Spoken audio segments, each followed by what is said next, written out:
Shalom umat Tuhan, GBI Cempaka Mas dan umat Tuhan dimanapun Anda berada yang menyaksikan tayangan ibadah online GBI Cempaka Mas pada minggu pagi hari ini. Saya berharap kita tetap dalam keadaan sehat dan terus menanti-nantikan janji Tuhan untuk memulihkan negeri ini, untuk memulihkan dunia, untuk memulihkan setiap kehidupan kita. Tidak terasa Bapak Ibu Saudara, kita sudah 1 tahun mengadakan ibadah online di YouTube channel ini, dan sebentar juga kita akan memperingati kenaikan Tuhan, di mana pada saat Dia naik, Roh Kudus dicurahkan sehingga setiap murid-murid Kristus bekerja melayani Tuhan dengan kuasa Roh Allah. Baiklah Bapak Ibu Saudara terkasih, biarlah minggu-minggu ini, hari-hari ini kita minta Tuhan melawat hidup kita, supaya dalam setiap apa yang kita kerjakan, apa yang kita lakukan, ada kuasa Roh Allah bekerja di tengah-tengahnya. Siapkan hati kita, tubuh, jiwa, dan roh kita untuk kita masuk dalam ibadah minggu pagi hari ini. Tuhan Yesus memberkati.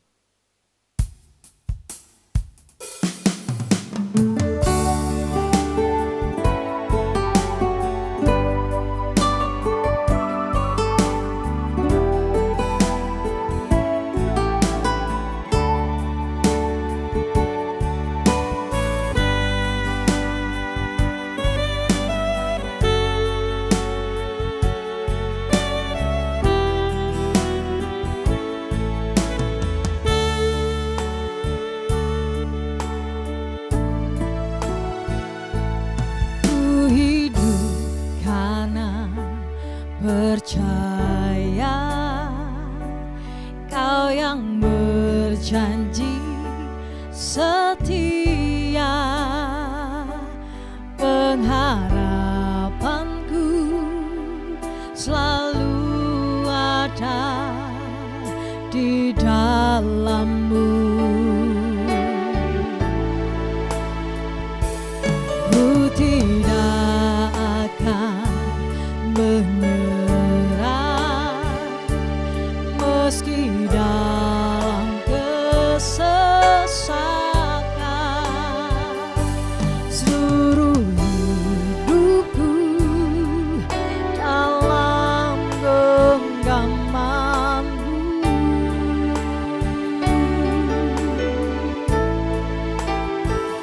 Aku punya Tuhan yang besar, yang telah berjanji dan sanggup menggenapi.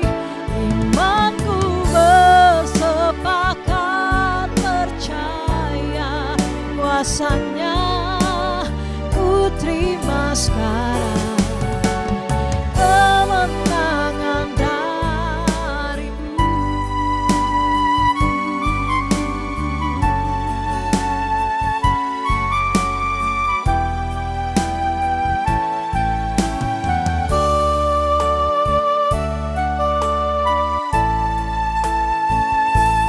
Ku tidak akan menyerah meski dalam kesesakan.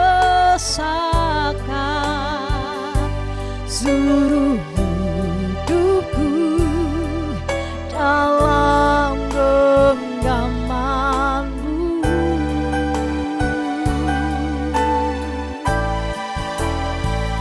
Aku punya Tuhan yang besar, yang telah berjanji dan sanggup menggenapi. Imanku bersepakat percaya kuasanya, ku terima sekarang kemenangan dari-Mu. Oh, kami punya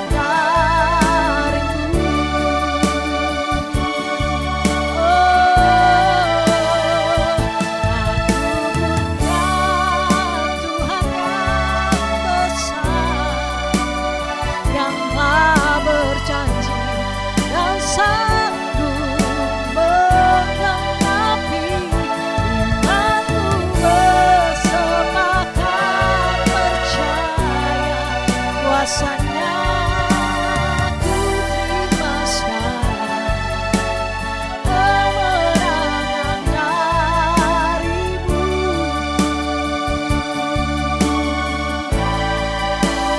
Kiranya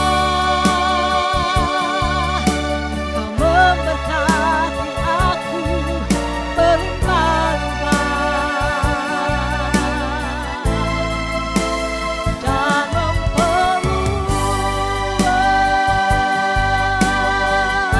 memperluas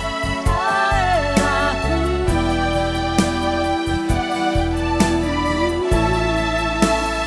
Dan kiranya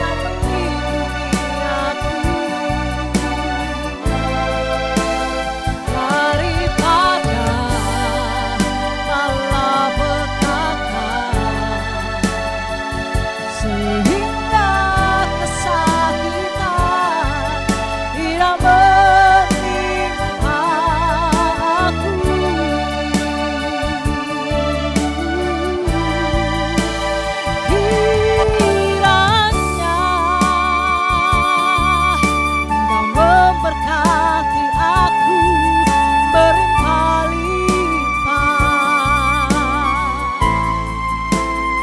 dan memperluas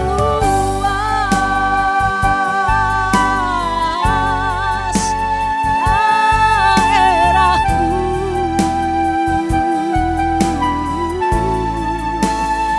Dan kiranya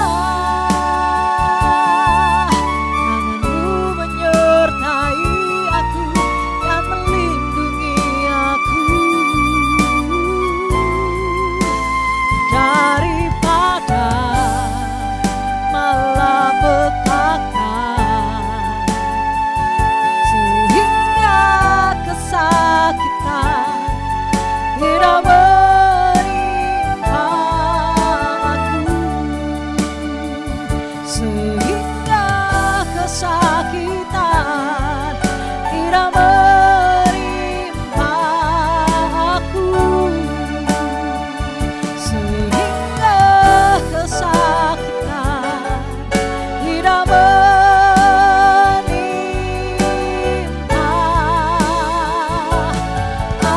aku.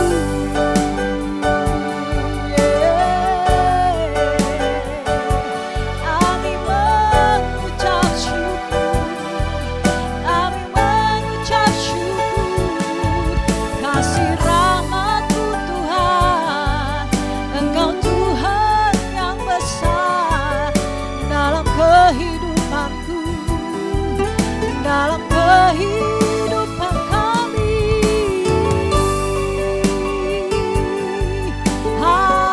Haleluya, Engkau Allah biasa, Engkau Allah yang menyelamatkan, Engkau Allah luar biasa.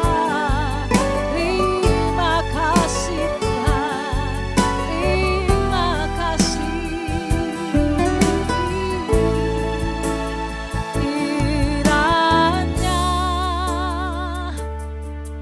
Engkau memberkati aku berlimpah-limpah dan memperluas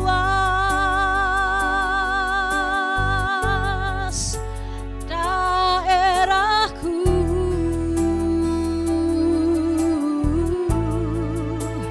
Dan kiranya tanganmu menyertai aku dan melindungi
pulihkan kehidupan kami. Engkau yang membuat jalan di padang gurun. Dalam nama Tuhan Yesus kami mempercaya kepada Engkau.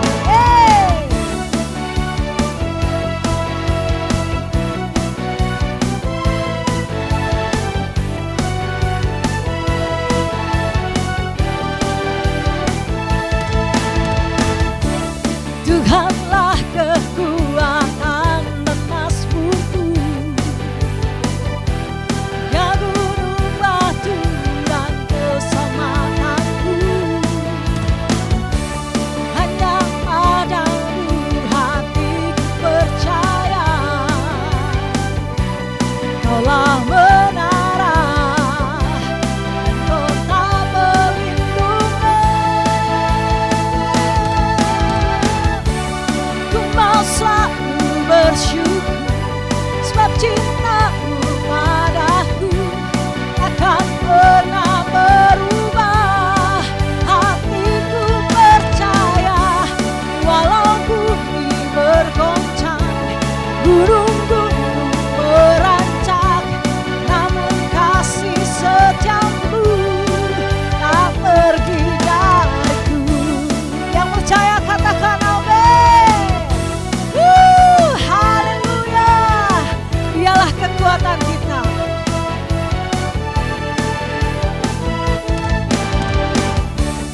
Tuhanlah kekuatan dan nasbuku, ya gunung batu dan keselamatanku. Hanya padamu hatiku percaya, Kaulah menara dan kota perlindungan. Ku mau selalu bersyukur sebab cintamu padaku takkan pernah berubah. Hatiku percaya walau bumi bergoncang, bumi-gunung berancak, namun kasih setiamu tak pergi dariku. Ku mau selalu bersyukur sebab cintamu padaku takkan pernah berubah. Hatiku percaya walau bumi bergoncang, gunung-gunung berancak, namun kasih setiamu tak pergi dariku. Kasih setiamu tak pergi dariku. Kasih setiamu tak pergi dariku.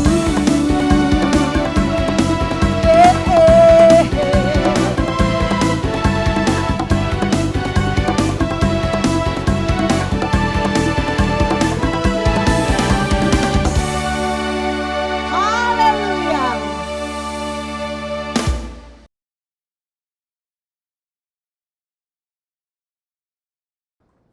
Shalom, Jemaat CK9 di Ambon dan di Jakarta yang dikasihi Tuhan Yesus. Senang bisa berjumpa lagi kembali dengan saudara pada hari ini untuk membagi kebenaran firman Tuhan. Hari ini saya akan berbicara tentang Yesus menampakkan diri. Kita baru saja memperingati dua peristiwa besar, yaitu Jumat Agung di mana Yesus disalibkan dan Paskah kebangkitan Yesus pada hari yang ketiga. Setelah kebangkitan Yesus pada hari yang ketiga, dia beberapa kali menampakkan diri kepada murid-muridnya. Penampakan diri Yesus membuktikan bahwa dia hidup dan dia menguatkan serta menghibur murid-muridnya karena iman mereka sangat tergoncang setelah kematian Yesus. Saya akan menjelaskan beberapa peristiwa penampakan Yesus dan makna dari penampakan tersebut. Yang pertama, Yesus menampakkan diri saat murid-muridnya berkumpul dan mengunci diri. Yohanes 20 ayat yang ke-19, ketika Hari sudah malam pada hari pertama minggu itu, berkumpullah murid-murid Yesus di suatu tempat dengan pintu-pintu yang terkunci karena mereka takut kepada orang-orang Yahudi. Pada waktu itu, datanglah Yesus dan berdiri di tengah-tengah mereka dan berkata, "Damai sejahtera bagi kamu." Yang pertama, ketakutan yang dirasakan murid-murid karena Yesus yang selama ini mereka ikuti telah disalibkan. Kenyataannya tidak seperti yang diharapkan. Harapannya Yesus menjadi Raja bangsa Israel, tiba-tiba mati. Seringkali umat Kristen seperti murid-murid menjadi takut, kecewa, karena kenyataan yang dialami tidak seperti apa yang diharapkan. Contoh, harapannya bisnis, usahanya sukses, berhasil, dan menguntungkan. Tetapi yang terjadi sebaliknya, mengalami kegagalan dan merugi. Harapannya memiliki rumah tangga yang berbahagia, kenyataannya jauh dari yang diharapkan, ketidakharmonisan dalam hubungan suami istri, anak-anak yang susah diatur dan tidak unity. Harapannya karir berhasil, ternyata jauh dari apa yang diharapkan. Begitu pula studi, pelayanan terjadi tidak seperti yang diharapkan. Yang kedua, mereka takut karena kepercayaan yang mereka miliki berubah menjadi ketakutan karena kurangnya iman terhadap Yesus yang mereka ikuti telah bangkit. Mereka takut karena kurang percaya akan janji Tuhan dan mereka lebih percaya kepada logika dan keadaan yang terjadi. Mereka lebih percaya kepada logika, mana mungkin orang mati bisa bangkit, daripada janji Tuhan tentang kebangkitannya. Kata-kata bijak berkata sebagai berikut, "Janganlah engkau memandang kepada keadaanmu, tapi pandanglah kepada janji Tuhan. Jikalau engkau senantiasa memandang atau fokus kepada keadaanmu, maka iblis akan memakai keadaanmu itu untuk mengalahkan engkau dan menyalahkan firman Tuhan. Kemenanganmu terletak jika engkau senantiasa memandang kepada Tuhan dan janji-janjinya. Bukankah dia telah berjanji bahwa dia akan menuntun engkau langkah demi langkah, bukan melangkah sekaligus, dan setiap langkah merupakan mujizat bagimu." Sebagai umat Kristen, kita sering memiliki keraguan terhadap Yesus yang telah menebus kita oleh kematiannya dan menjamin hidup berkemenangan lewat kebangkitannya. Yang ketiga, murid-murid takut terhadap orang Yahudi yang pada waktu itu yang belum tentu mengancam mereka. Ini berbicara tentang takut kepada bayangan, asumsi, persepsi sendiri. Akibatnya hidup kita lebih banyak diselimuti oleh ketakutan daripada kepercayaan penuh dan setia kepadanya.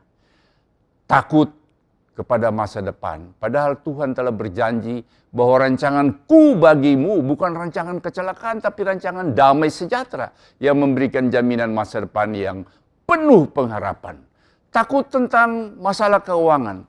Tuhan telah berjanji, Allahku akan memenuhi segala keperluanku menurut kekayaan dan kemuliaannya dalam Yesus Kristus. Mungkin ada yang takut tentang kesehatan. Padahal Tuhan berjanji-janji Tuhan oleh bilur-bilurnya dia telah memikul kelemahanku dan menanggung penyakitku. Takut akan hidup dalam kekalahan. Dia telah berjanji bahwa kita bukan saja sebagai pemenang tetapi lebih dari pemenang. Kenapa Yesus menemui murid-muridnya? Saudara, Yesus mencari dan menemui murid-murid karena Yesus sangat peduli kepada setiap orang yang telah menerima Dia dan mengakui Dia sebagai Tuhan yang telah ditebus dengan darahnya, yang telah diangkat menjadi anak-anaknya. Yesus berkata, "Damai sejahtera bagimu." Yohanes 14 ayat yang ke-27 berkata, "Damai sejahtera yang kutinggalkan bagimu, damai sejahtera kuberikan kepadamu, dan apa yang kuberikan tidak seperti yang diberikan dunia kepadamu. Janganlah gelisah dan gentar hatimu." Tuhan Yesus menghendaki setiap orang yang percaya kepadanya memiliki damai sejahtera. Bukan hidup dalam ketakutan, gelisah, dan gentar hati, bimbang dan ragu.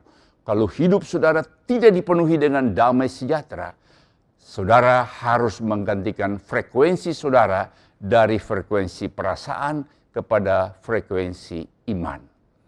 Tantangan apapun saudara hadapi hari ini, milikilah iman bahwa bersama Tuhan kita cakap menanggung segala perkara.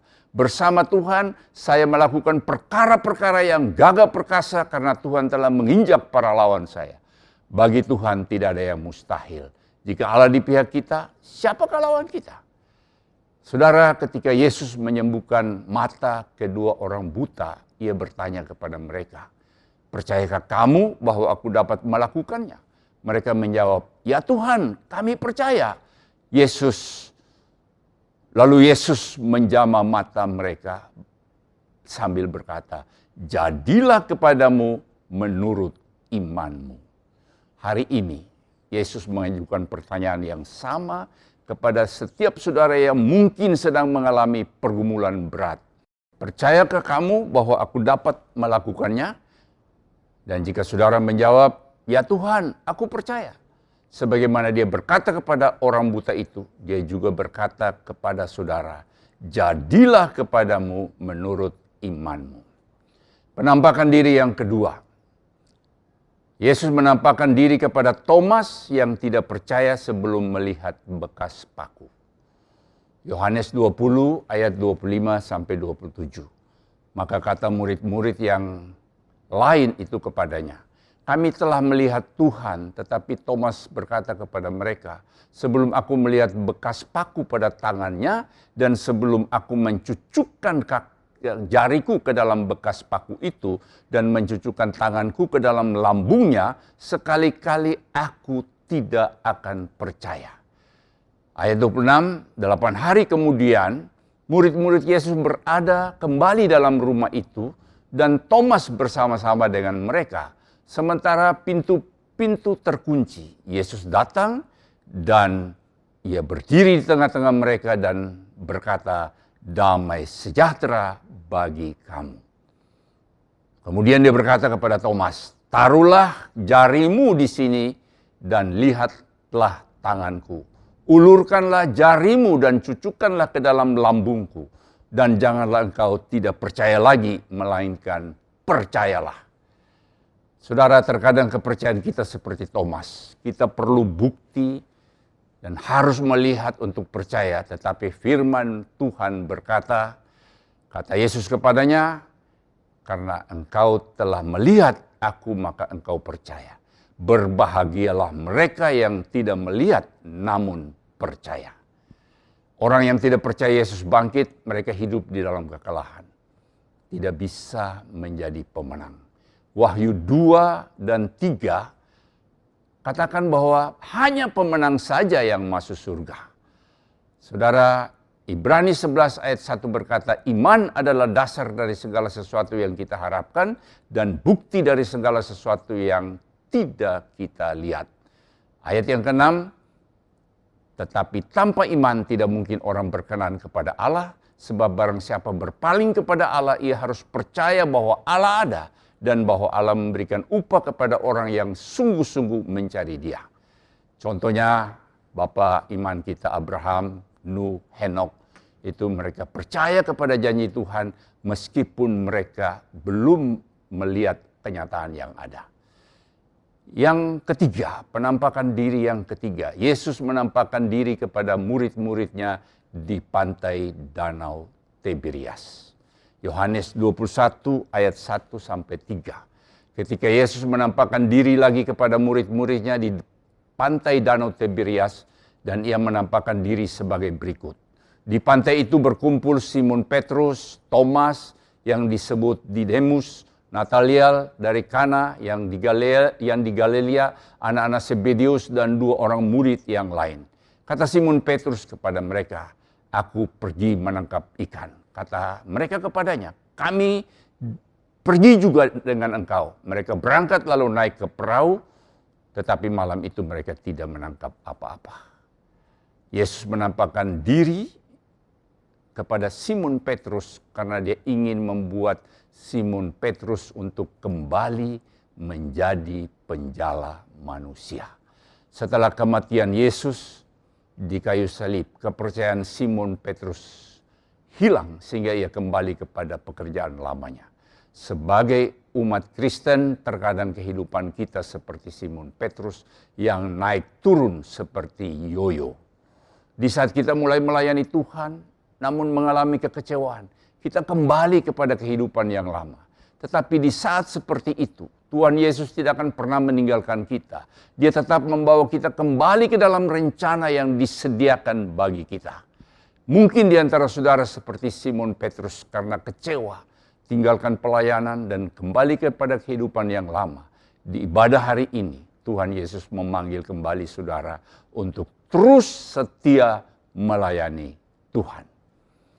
Yohanes 21 ayat 4 dan 5. Ketika hari mulai siang, Yesus berdiri di pantai, akan tetapi murid-murid itu tidak tahu bahwa itu adalah Yesus.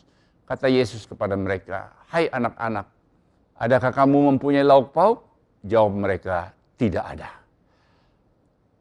Yesus waktu disalibkan, ditinggalkan oleh murid-muridnya, tetapi dia tidak sakit hati. Bahkan dia tetap memberkati dan memenuhi kebutuhan mereka. Kita harus belajar seperti Yesus. Hati yang mengampuni, hati yang mengasihi. 1 Petrus 3 ayat yang ke-9 berkata, "Dan janganlah membalas kejahatan dengan kejahatan, atau caci maki dengan caci maki, tetapi sebaliknya hendaklah kamu memberkati karena untuk itulah kamu dipanggil, yaitu untuk memperoleh berkat." Kita harus mempunyai sikap seperti Yesus yang mengampuni orang yang menipu, orang yang mengkhianati kita. Yohanes 21 ayat yang ke-6. Maka kata Yesus kepada mereka, "Tebarkanlah jalamu di sebelah kanan perahu, maka akan kamu peroleh." Lalu mereka menebarkannya dan mereka tidak dapat menariknya karena banyaknya ikan. Ini berbicara tentang ketaatan. Mereka nelayan-nelayan yang berpengalaman, hari sudah terang, air yang dangkal, secara logika tidak mungkin ada ikan, tetapi mereka taat. Hal terpenting ikut Yesus adalah taat.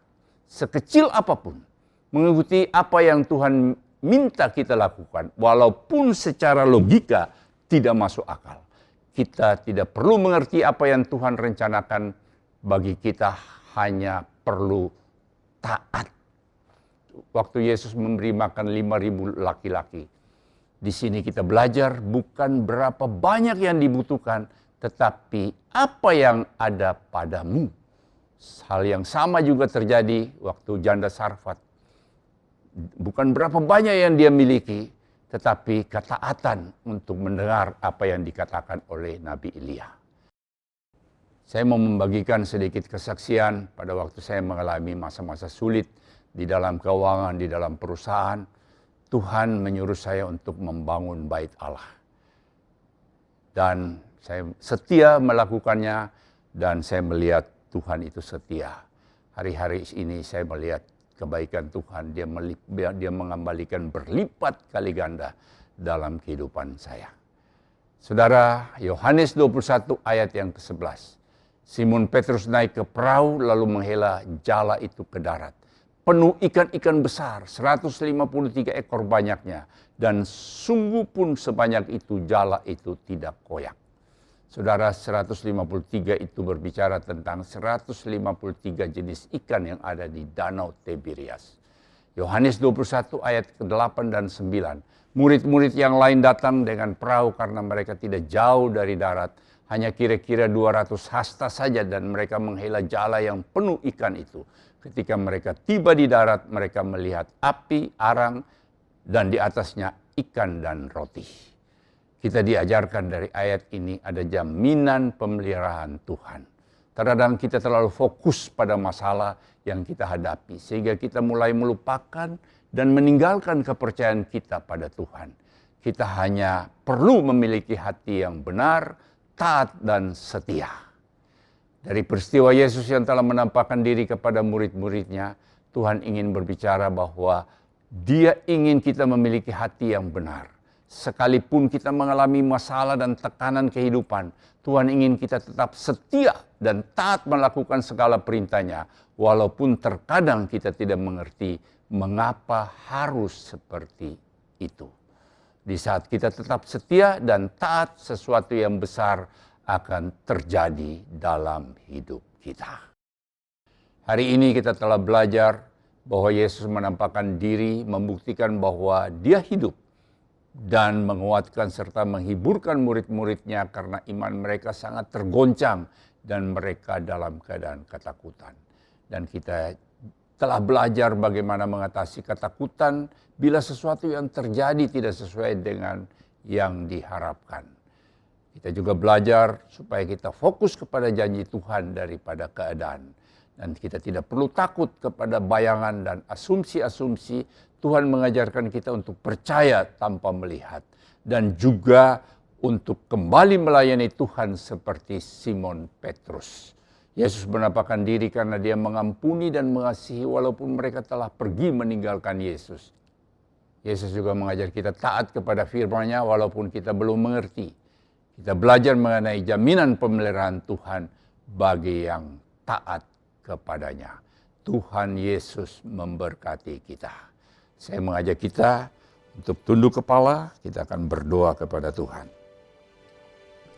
Haleluya, haleluya. Terima kasih Tuhan. Kalau hari ini kami boleh belajar dari kebenaran firman Tuhan. Engkau menampakkan diri karena Engkau peduli kepada setiap anak-anak-Nya yang telah menerima Engkau sebagai Tuhan dan Juru Selamat, yang telah Engkau tebus dengan darah-Mu dan telah Engkau angkat menjadi anak-anak-Nya. Kami boleh belajar bagaimana supaya kami tidak takut seperti murid-murid. Tapi kami mau berpegang kepada janji Tuhan. Kami mau berpegang kepada apa yang Engkau firmankan kepada setiap kami Tuhan. Terima kasih. Banyak hal yang kami dapat dari kebenaran firman-Mu ini Tuhan. Biar melalui kebenaran firman ini kami boleh menghidupinya. Kami melakukannya dalam kehidupan kami sehari-hari. Sehingga kami boleh hidup berkemenangan. Kami boleh meraih setiap janji Tuhan. Kami boleh mengaminkan setiap janji-janji-Mu bahwa ada pemeliharaan Tuhan yang luar biasa dalam kehidupan kami. Meskipun di tengah-tengah keadaan yang sangat memberatkan hari-hari ini. Tapi kami percaya, waktu mata kami tetap tertuju kepadamu. Waktu kami mengandalkan Engkau, mengimani apa yang Engkau janjikan bagi kami. Kami akan melihat mujizat terjadi dalam hidup kami. Dan kami akan keluar sebagai pemenang-pemenang. Karena hanya pemenanglah yang Engkau dalam firman-Mu berjanji. Hanya pemenanglah yang akan masuk surga. Terima kasih Tuhan. Engkau berkati setiap jemaat-Mu Tuhan. Supaya lewat kebenaran firman ini. Yang lemah Engkau kuatkan. Yang mungkin putus asa Engkau berikan pengharapan-pengharapan yang baru. Yang terikat Engkau bebaskan. Engkau berikan kekuatan, semangat yang baru, roh yang bernyala-nyala untuk tetap melayani Engkau. Untuk tetap survive di dalam hidup ini Tuhan. Berkati Tuhan, perlindungan Tuhan sempurna atas kehidupan mereka. Mereka aman terlindung di dalam kepak sayap-Mu Tuhan. Terima kasih Bapa. Terpuji-puji nama-Mu Bapa, di dalam nama Yesus. Kami berdoa dan mengucapkan syukur. Haleluya. Amin.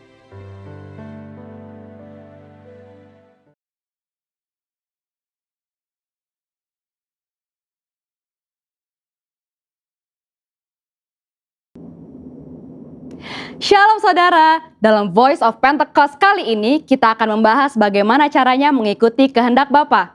Apakah saudara pernah merasa sudah berbuat baik, melakukan ini dan itu, bahkan mengorbankan banyak hal, namun sepertinya permohonan kita tidak dijawab atau tidak sesuai dengan harapan kita? Matius 26 menceritakan tentang Yesus yang menghadapi waktu-waktu terakhir sebelum penangkapan di Taman Getsemani. Yesus takut dan Ia berdoa 3 kali, supaya cawan atau hal yang akan dilewatinya untuk berlalu.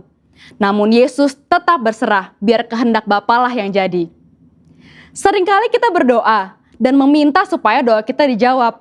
Namun sebenarnya kita sudah memiliki atau mengharapkan jawaban sesuai keinginan kita sendiri, bukannya merindukan jawaban yang daripada Bapa. Sikap Yesus pada peristiwa tadi menunjukkan betapa Ia dihadapkan dengan keadaan yang sulit. Tapi Yesus memilih untuk berdoa dan meminta supaya kehendak Bapa yang jadi. Doa Bapa kami diajarkan oleh Tuhan Yesus kepada murid-muridnya, di mana salah satu bagiannya merupakan sebuah permintaan. Jadilah kehendak-Mu di bumi seperti di surga. Doa ini mengajarkan untuk kita hidup berserah dan percaya sepenuhnya kepada Bapa. Sekarang, kita akan mengetahui maksud dari hidup yang mengikuti kehendak Bapa. Yang pertama, kesadaran untuk menempatkan kehendak Bapa jauh di atas kehendak pribadi kita. Kita adalah orang yang sudah ditebus dengan harga yang mahal dan lunas dibayar oleh darah Kristus. Di Roma 6 ayat 22 juga disebutkan, kita telah dimerdekakan dari dosa dan menjadi hamba Allah. Kehidupan kita bukanlah milik kita sendiri, tetapi milik Bapa. Sudah sepatutnya kita mengikuti kehendak Bapa. Yesus menyampaikan permohonan kepada Bapa di surga. Namun Yesus juga dengan tegas menyatakan, tetapi janganlah seperti yang ku kehendaki, melainkan seperti yang engkau kehendaki. Hidup manusia memang tidak terduga, karena kita tidak tahu apa yang akan terjadi besok. Maka dalam Yakobus 4 ayat 15 dikatakan, sebenarnya kamu harus berkata, jika Tuhan menghendakinya, kami akan hidup dan berbuat ini dan itu. Yang kedua, memahami dan menerima konsekuensi dari penyerahan diri terhadap kehendak Bapa. Kembali ke peristiwa yang dialami Yesus di Taman Getsemani. Setelah berdoa dan menyatakan, jadilah kehendakmu, yang terjadi adalah penangkapan, penyiksaan, dan penyalipan. Tetapi Yesus tetap taat dan menjalankan kehendak Bapa tersebut dengan tulus hati. Rasul Paulus menjelaskan lebih lanjut dalam Filipi 2 ayat 7-8. Yesus merendahkan dirinya untuk melakukan kehendak Bapa. Demikian juga kita temukan di kisah Ayub. Tentu kita mengingat betapa hidup Ayub diberkati oleh Allah. Lalu dalam seketika Ayub mengalami pencobaan yang begitu berat. Tetapi dalam Ayub 2 ayat 10b, ia berkata, apakah kita mau menerima yang baik dari Allah, tetapi tidak mau menerima yang buruk? Dalam kesemuanya itu, Ayub tidak berbuat dosa dengan bibirnya. Bahkan di tengah pergumulan yang dialaminya, Ayub memilih untuk tetap menerima kehendak Bapa. Roma 8 ayat 28 berkata, kita tahu sekarang bahwa Allah turut bekerja dalam segala sesuatu untuk mendatangkan kebaikan bagi mereka yang mengasihi Dia, yaitu bagi mereka yang terpanggil sesuai dengan rencana Allah. Mungkin saat ini kita belum tahu, mungkin saat ini kita sedang berada dalam prosesnya Allah, tapi akan tiba waktunya kita berkata, saya tahu sekarang bahwa selama ini Allah turut bekerja. Tuhan Yesus tidak pernah mengecewakan saudara. Mungkin tidak mudah, tapi mari sama-sama kita berjuang untuk menjadi pribadi yang mengikuti kehendak Bapa dengan menyadari hidup kita adalah kepunyaan Bapa, taat dan penuh ketulusan. Nah, untuk saudara sekalian, saya ingin mengajak saudara untuk berdoa Bapa kami. Mari kita berdoa. Bapa kami yang di surga, dikuduskanlah namamu, datanglah kerajaanmu, jadilah kehendakmu, di bumi seperti di surga.